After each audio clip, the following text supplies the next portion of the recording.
Iqbal, jebolan Liga Korsel, resmi bergabung dengan Persebaya.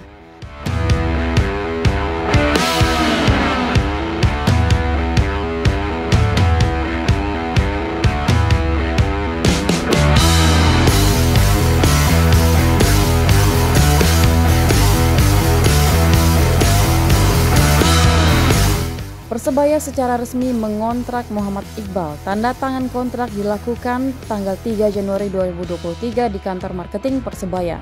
Pemain yang pernah bermain di Liga 3 Korea Selatan itu dikontrak multi-years.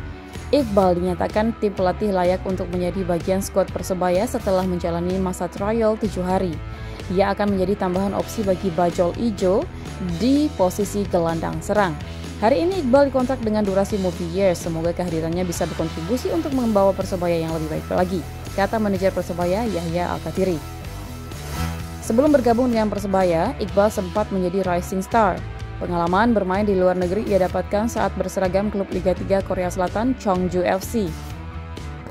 Iqbal melakoni debut resmi untuk Cheongju FC saat melawan Gimpo FC.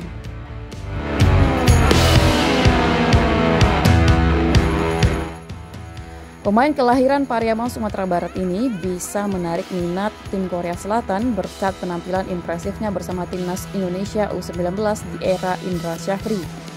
Dia mengatakan Garuda Jaya finish di peringkat ketiga pada Piala AFF U19 2017.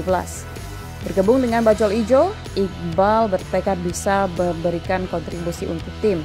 Salah satunya membawa tim kebanggaan kota Surabaya ini naik di papan atas Liga 1 2022-2023. Persebaya adalah tim yang bagus, saya memimpikan bisa bermain di sini, ujar pemain kelahiran 2000 itu. Saya bertekad menembus tim utama dan membawa kemenangan demi kemenangan untuk Persebaya, harap Iqbal.